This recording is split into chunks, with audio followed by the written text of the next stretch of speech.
Assalamualaikum warahmatullahi wabarakatuh. Selamat datang kembali di channel CGS 18. Tempat berkumpulnya kisah-kisah horor. Sebelum cerita dimulai, jangan lupa dukung channel ini dengan menekan tombol like, subscribe, dan nyalakan lonceng notifikasi agar tidak ketinggalan kisah horor terbaru. Ambulans itu ditemukan tepat pukul 3 dini hari. Mesinnya masih menyala. Lampu rotator merah masih berputar pelan, memantulkan cahaya ke pepohonan yang diselimuti kabut. Pintu pengemudi terbuka lebar. Tak ada bekas perkelahian. Tak ada bercak darah. Tak ada jejak kaki. Namun, sopir ambulans yang mengendarainya menghilang tanpa meninggalkan jejak sedikit pun. Yang lebih menyeramkan, kamera CCTV di rumah sakit memperlihatkan sesuatu yang tak pernah bisa dijelaskan. Sebelum ambulans keluar dari halaman rumah sakit, seseorang terlihat duduk diam di kursi belakang. Padahal saat itu mobil dinyatakan kosong. Siapa sosok tersebut? Dan mengapa sejak malam itu, setiap sopir ambulans yang melewati jalan yang sama mengaku mendengar suara seseorang meminta diantar pulang? Mari kita lanjutkan ceritanya.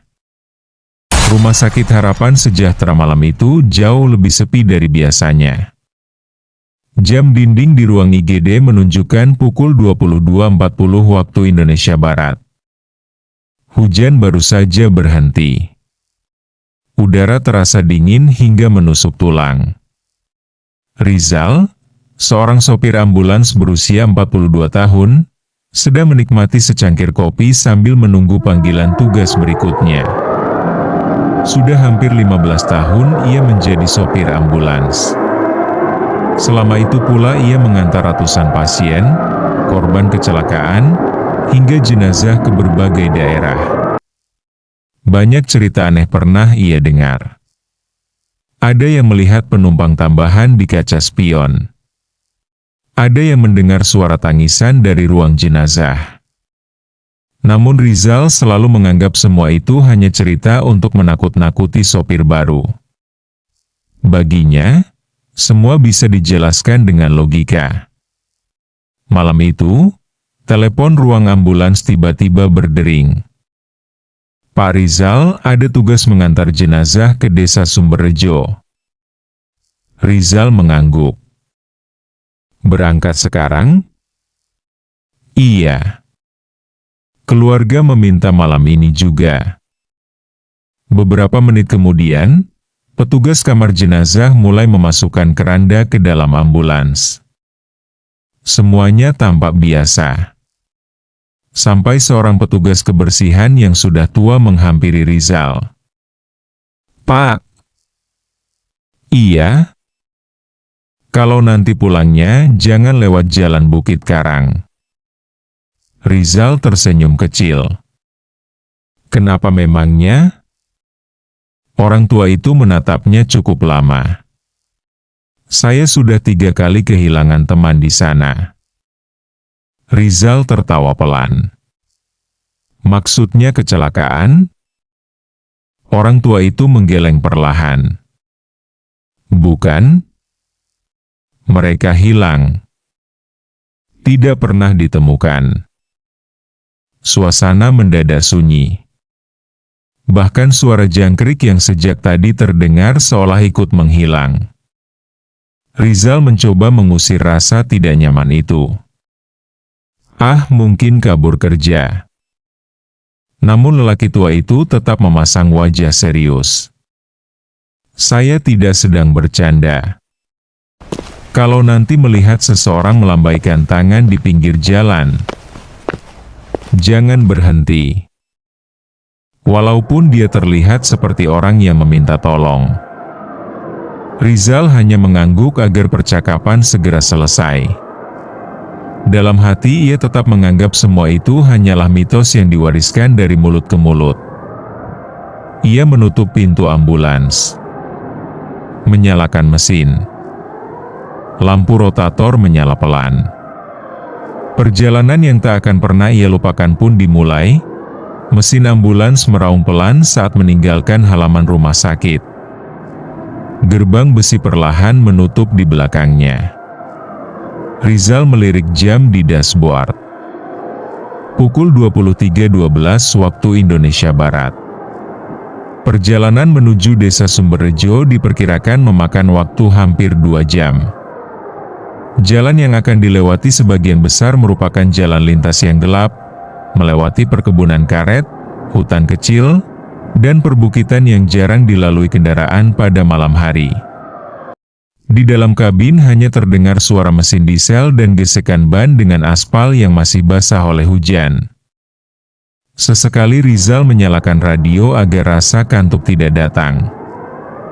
Namun setiap stasiun hanya mengeluarkan suara desisan. "Ah, sinyal jelek," gumamnya. Ia mematikannya kembali. Sekitar 40 menit kemudian, ambulans mulai memasuki kawasan perkebunan yang dipenuhi pohon-pohon tinggi. Kabut tipis turun perlahan hingga menutupi sebagian jalan. Rizal mengurangi kecepatan. Tiba-tiba, tok! Suara kecil terdengar dari ruang jenazah. Rizal mengerutkan dahi. Mungkin keranda bergeser karena jalan bergelombang, pikirnya. Tak lama kemudian, kali ini terdengar 2 kali. Rizal menarik napas panjang. Ia mencoba tetap fokus. Namun beberapa menit kemudian suara itu berubah.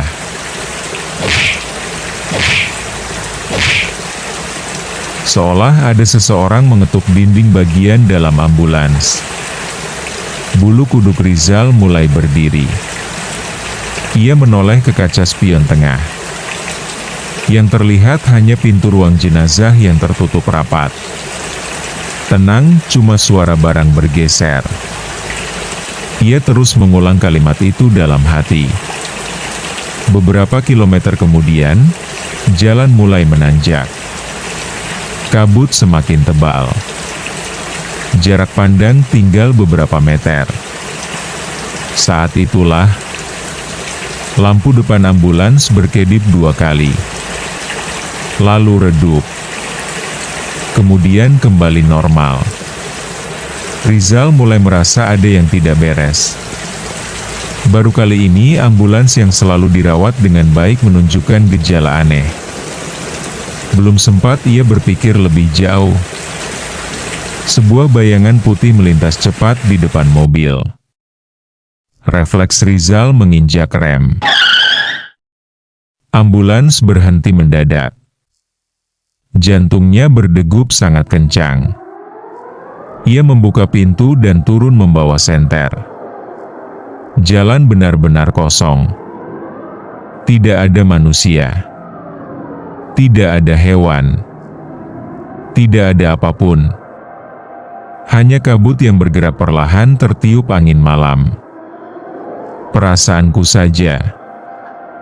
Rizal kembali masuk ke ambulans. Namun saat pintu ditutup, matanya membeku.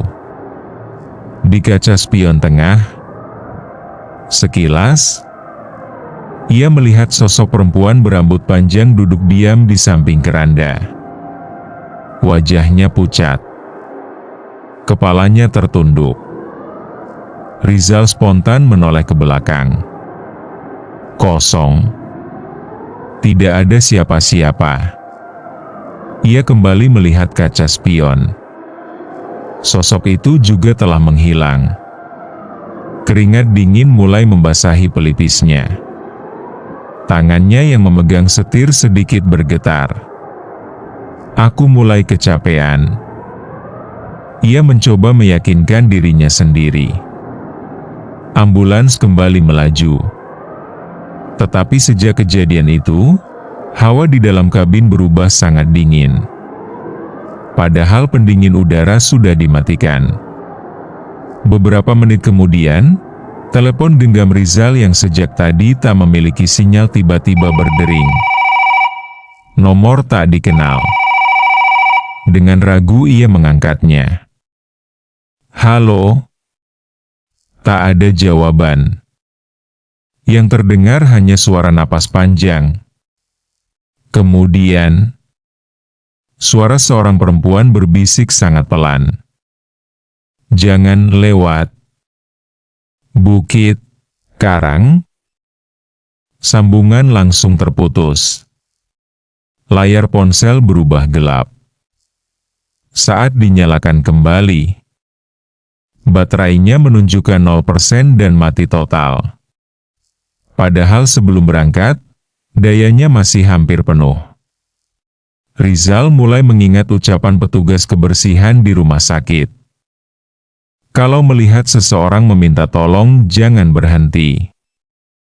Kalau bisa, jangan lewat jalan Bukit Karang. Masalahnya, saat itu ia baru sadar. Tanpa sengaja ia sudah berada tepat di jalan menuju Bukit Karang.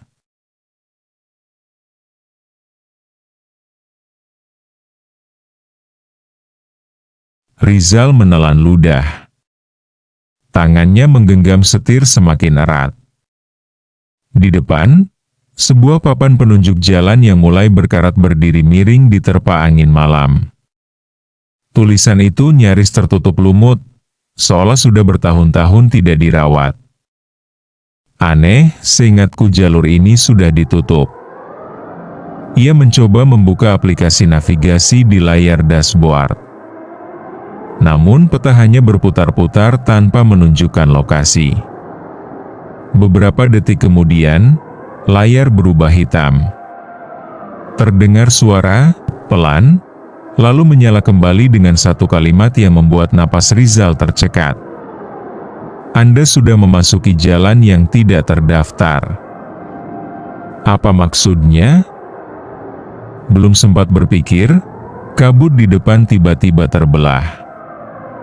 Di pinggir jalan, seorang pria tua berdiri sambil melambaikan tangan. Pakaiannya lusuh. Wajahnya pucat. Di bahunya tergantung tas kecil yang tampak basah. Rizal langsung teringat pesan petugas kebersihan. Kalau ada yang meminta tolong, jangan berhenti. Ia menguatkan hati. Kakinya tetap menginjak pedal gas. Saat ambulans melewati pria itu, Rizal tanpa sengaja melirik ke kaca spion samping. Dadanya langsung sesak. Pria tadi sudah tidak berada di belakang, melainkan berdiri tepat di sisi pintu ambulans sebelah kiri. Padahal kendaraan masih melaju hampir 60 km per jam. Rizal memejamkan mata sesaat. Astagfirullah. Ketika membuka mata kembali, sosok itu sudah lenyap. Belum sempat rasa lega datang,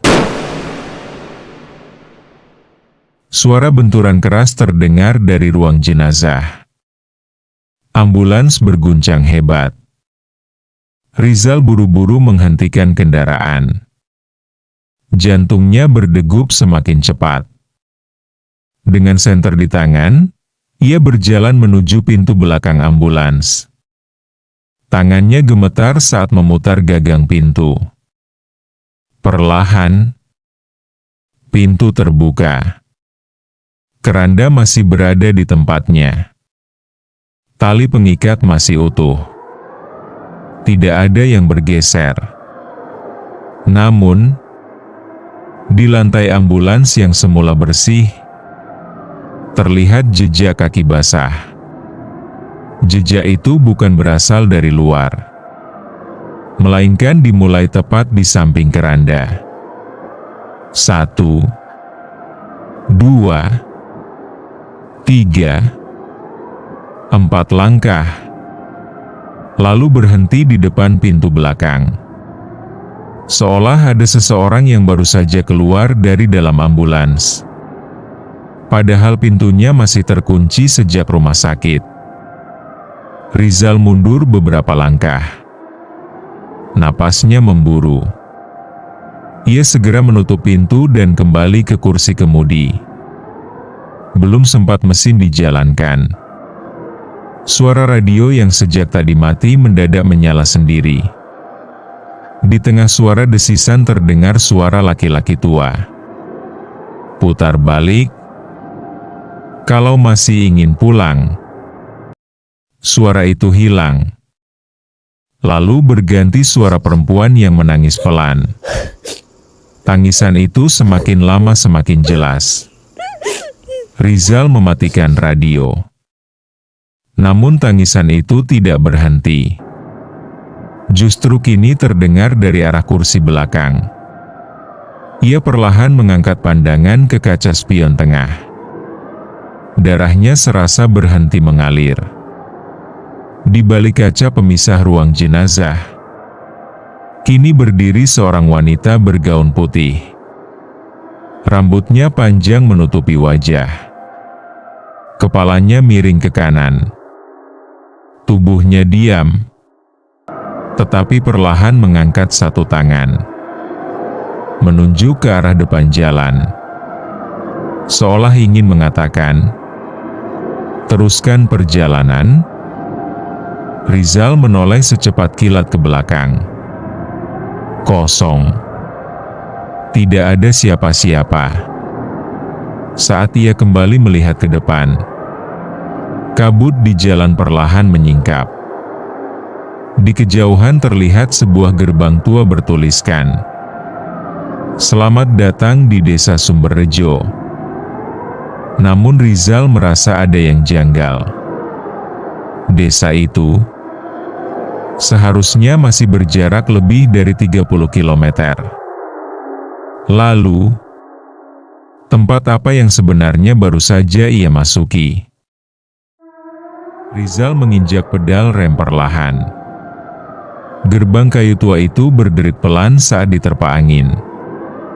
Tulisan, "Selamat datang di Desa Sumberrejo," masih terlihat jelas, tetapi catnya sudah mengelupas dan dipenuhi lumut. Kenapa tempat ini seperti tidak pernah dihuni? Ia menatap ke depan.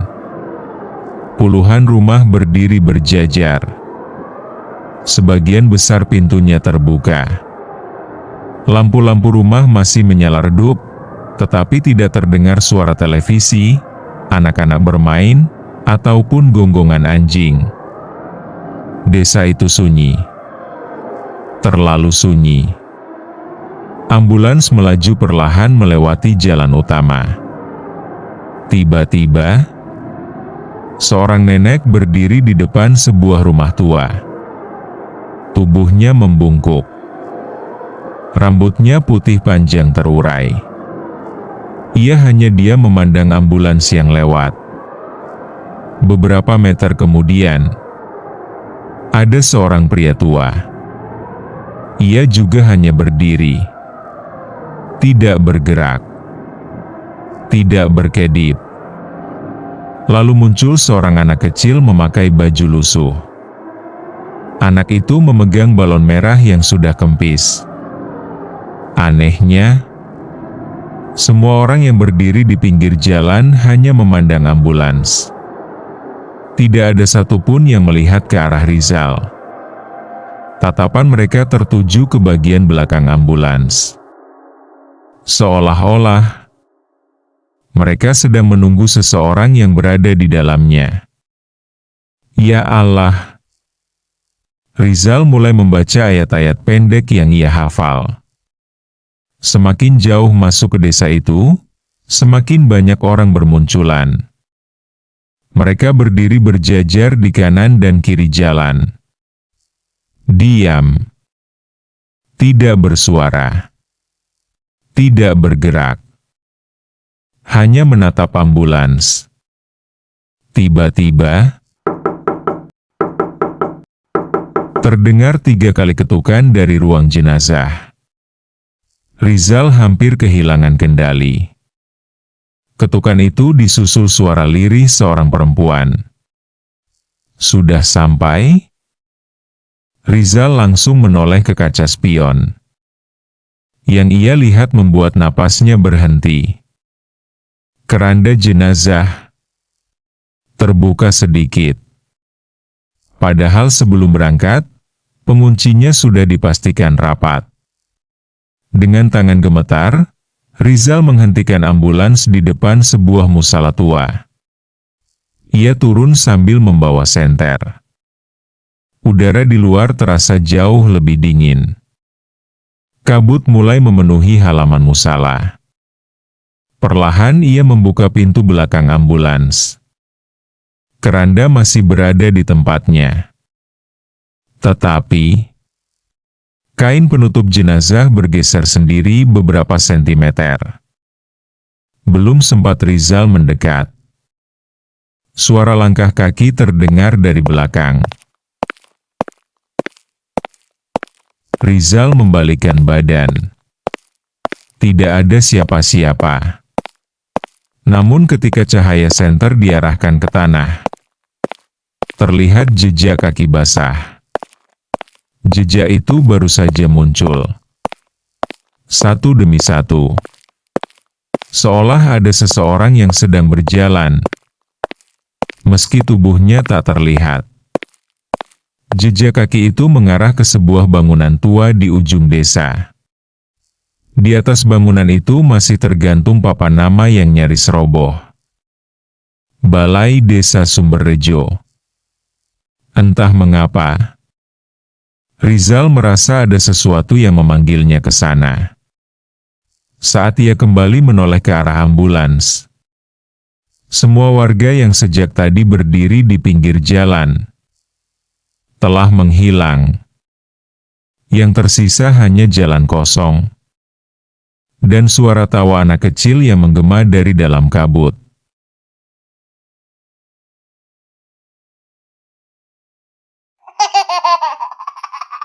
Rizal memejamkan mata sejenak.